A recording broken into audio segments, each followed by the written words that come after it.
باشێک لە کۆنفرانسی ڕۆژنامانینی چیروان بارزانی سەرۆکی هەرێمی کوردستان کەمێک بەر لە ئێستا لە میۆنشن بۆ ڕۆژنامە نووسان و میدیاکان ئاماژێ بە کۆی کۆبوونەوە ناڕۆکی کۆبوونەوەکانی لە میۆنشن کرد ئەو لە ڕۆژی هەینیەوە بۆ بەشداریکردن لە کۆنفرانسی ئاسایشی میۆنشن لە میۆنشنە ئاماژێ بەوە کرد کەم کۆنفرانس و کۆبوونەوانە دەرفەتێکە بۆ هەرێمی کوردستان کە بۆ چوونەکانی خۆی بگەینێتە هاوبەشە نێودوڵەتیەکانی لە کۆمەڵگەی نێودوڵەتی وتیشی کە باسمان لە چارەسەرکردنی کێشەکانی نێوان هەولێر و بەغدا لە چوارچێوەی دەستوردا کردووە کۆمەڵێک بابەتی دیکەی پەیوەندیدار بە کۆبوونەوەکە خستەڕ.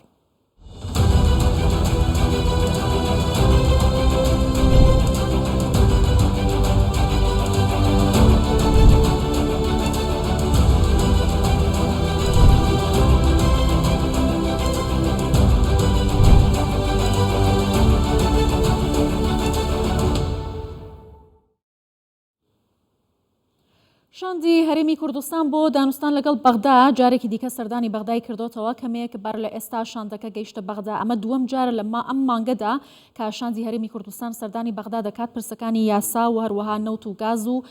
شایستەدارایەکانی هەرێمی کوردستان لەگەڵ بەغدا تاوتۆ دەکەن بە تایبەتی پرسی بودجەی 2023 عراقیش کە لە پەرلەمان بڕیارە پەسەند بکرێت و پشکی هەرێمی کوردستانیش تێدا جێگیر بکرێت. من زیاتر قسە دەکەم سەبارەت بەم بابەتانە و کۆمەڵێک بابەتی دیکەی پەیوەندیدار بە پەیوەندیەکانی نێوان هەرێم و بەغدا بەڕێز چیایی تەیمور ئەندامی پەرلەمانی عراق لە بەغداوە لەگەڵم دەبێت بەڕێز چیایی تەیمورم کاتت باش. دووەم جارە شاندی هەرێمی کوردستان لەم مانگەدا سەردانی بەغدا بکاتەوە کۆمەڵەیە کێشێڵ پەسێردراو لە نێوانیان هەیە کا گفتگۆی لەسەر دەکەن. پێتان وایە ئەم جارە ئەنجامێکی ئەو تۆی لێ بکەوێتەوە؟ بەێ ئەم کاتت باش و هەموو کاتەکانی بینارەکانتان بینەری کوردستان 24 باش بیت ئینشەڵڵا. بەێت زۆر شتێکی باشە لەم کاتوساتەدا شاندەکانی حکوومەتی هەرێمی کوردستان لە بەغدا نەبڕدرێن بەردەوام سەردانی بەغدا بکەن بۆی بگەنە هەندە اتفاقی کوتایی لەگەڵ حکوومەتی اتحادی لەسەر کۆمەڵێک کێشەوەی جەنابەت ئاماژەش پێ کرد لە هەمووان گرنگتر ئیستا کە ئەکو عەرەب دەڵێن مەوضوعی ساحەیە مەسەلەی موازنەی ساڵی 23 و پشکی هەرێمی کوردستان لەناو ئەو موازنەدا پێم ئەوە ئێستا شتێکی زۆر گرنگە و هەنووکەیە و کەشوهەوا دانوستانەکان پێم وایە لە نمونەیە و زۆر کەشوهەوایەکی ئەرێنینە و دەبێت استیغلالی بکرێن بۆی بگەنە هەندە اتفاقی کۆتایی و ئەگەر بکرێت وەکو ئامانجی خۆمان بووە لە حکوومەتی هەرێمی کوردستان تەسفیری هەموو کێشەکان بکەین لەگەڵ بەغدا. باشە بەڕێز چیایی تەیمور زۆر جار شاندی هەرێمی کوردستان هاتوۆتە بەغدا هەرێمی کوردستان یاسپاکی نیشانداوە بۆ چارەسەرکردنی کێشەکانی دوایین جار دوای سەردانەی شاندەکە بۆ بەغدا محەممەد شیع سوودانی بڕیارێکی دەرکرد بە ناردنی 400 میلیارد دینار بۆ فەرمانبەرانی هەرێمی کوردستان بەڵام بە بڕیارێکی دادگای فدرالی ئەو بڕیارە هەڵوەشایەوە ئەگەر قەرار بێت بڕیارەکانی سەرۆکوەزیران بە بڕیاری دادگا هەڵبوەشێتەوە واتە هەوڵەکانمان بێ ئەنجام دەبێت؟ بە تەسەوری من تا یاسای نەوت و غاز دەرنەچیت و بەوە پەیوەندیەکانی هەرێمی کوردستان و حکوومەتی اتحادی ڕێک نەخرێت لە بواری نەفت و غازدا و دیسان سەرژمێریەکی گشتی نەکرێت بۆ عێراق و لەو سەرژمێریەش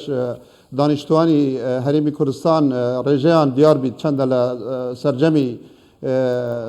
سەرنشینەکانی عێراق پێم وایە گرفتانە بەردەوام دەبێت و جێداخە ینی دادگای فدرالی لە شوێنی ئەوەی پارچەک بیت لە چارەسەری بووە پارچەک لە گیر و گرفتەکان و گیر و گرفتەکان هەر کاتێک کە هیوا کەبیت حکوومەتی هەرێم و حکوومەتی بەغدا بگەنە ڕێکەوتنێکی کۆتایی محکەمەی اتحادی بریارێک دەردەکات و ئەو هەموو هەوڵ و تەقەلانە جارێکی تر پوچەل دەکات. باشە تەسەوری من باشترین چارەسەری ئەوەیە ئێمە پەلە بکەین کە یاسای نەوت و غاز دەربچیت دیسار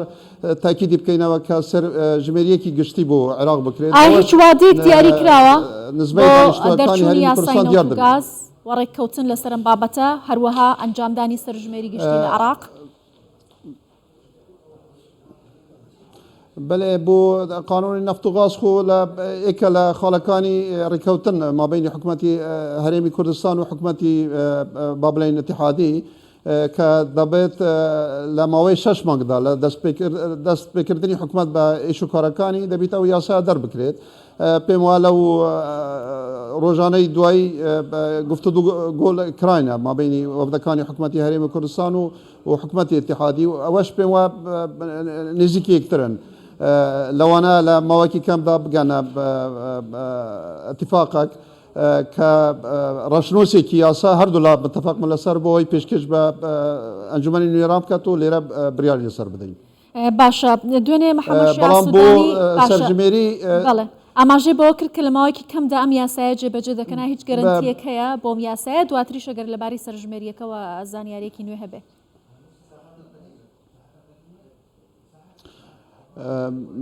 بله امش دلیاینا و گشبینین که لماوی کم دا هر دولا دگانا بابلین روس نقاط که متفق من لسر یاسای نفت و غاز و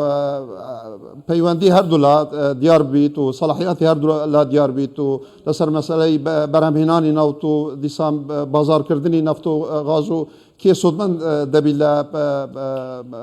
او مبالغ ماليه كليدت درس دبيت بما بمش گرفتكي جورا دتوانين لابدين بين حكومه هرمي كردستان وحكومه بغداد ويروجش دانوستان دنمان هبو كميواني بريس سرو كومار بين لو بخوم طرحم كرد كزور بيويستا سرجميري كي گشتي بكريت بو عراق بەڵام دیارە هیچیان تا ئێستا وەکو بابلین هەنگاو هیچ هەنگاویان نەهاوێشتە بۆی ئەو سەرژمێریە جێبەجێبیت پێویستی بە کاتی زۆرە پێویستی بە تیمی زۆرە پێویستی بە بجێکی زۆر هەیە بەڵام من وەکو قەنەعەتی خو شخصی بۆ ئەوەی لەو بگرە و کێشە قورتال بین ڕێژەی ئێمە چەندە ڕێژەی ئەوانە چەندە وخاضعي تخمين نبيت يعني او نسبانه استعدادن هرمي كردستان كاخر نسبه 12.6 حبو بيشيا و 14 بو لا 2005 حتى 2014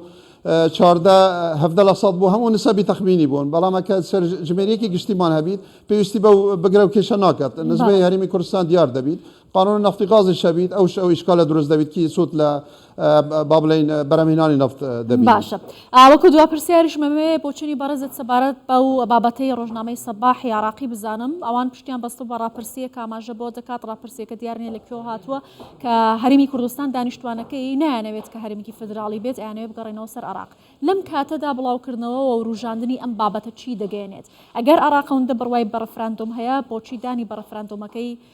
هەرمی کوردستان بۆ سەربەخۆیی دانەناکە لە سەدا 93 زیاتری خەڵکی کوردستان دەنگیان بەسەر بەخۆیدا بێگومان ئەوانە هەیەک لە زاویەی بەرژەوەندی خۆی سەیری دەکات ئەوانە جارێ هەر ملەتی عێراق و هەر هێزە سیاسەکانش نەگەشتی ناو قۆناغا کە لە سیستەمی فدرالی تێبگەن سوودەکانی سیستەمی فدرالی ئەوانە وەکو مەترسی سەیر دەکەن کە لە کاتێکدا دەبیت وەکو دەرفەتێک سەیری بکەن بۆی کێشەکانی ملەتەکانی عێراق و لەوانش ملەتی کورد و دانیشتوانی هەرمی کوردستان بە یەکجاری چارەسەری بۆ بکرێت ئەوانە وەکو تەهدیدێک سەیر دەکەن کێشەکە لەوە دەست پێ دەکات عێراق دەولەتێکی مرکزی بووە دەولەتێکی دیکتاتۆری بووە دەولەتێکی شمولی بووە زۆر زەحمەتە بە چەند ساڵێک هەزمی ئەوە بکەن کە عێراق لە چەند هەرێمێک پێک بێت وەکو دستۆر ئاماژەی بۆ دەکەن لەبەر ئەوەیە پێم وایە ینی هەر شارە هەر تاکە کەس هەر هێز و لایەنەکانی سیاسیش زۆر دەگمەنە مەسەلەن قبول بکەن هەرێمێکی تر مەسەلەن لە باشووری عراق لە بابلین ڕۆژاوای عراق دروست بێت کە دەنگیش هەنە خەڵکیش کار لەسەر دەکەن بە پارچە پارچەکردنی عراق تێدەگەن و حقیقەت شوانیە لەوانە دەرفەتێک بیت بۆی هەر دەڤەرێک هەر ناوچەک بە خۆی ئیدارەی خۆی بکات و ئەو وەختەش گلەی کەم دەبیت و فشارش کەم دەبیت لەسەر حکومەتی اتحادیان حکومەتی مرکزی زۆر باشە بەڕێز چیای تەیموور ئەنجامی ئەنجومەنی نوێنەرانی عراق لە بەغداوە لەگەڵ کوردستان 24 بووی زۆر سپاس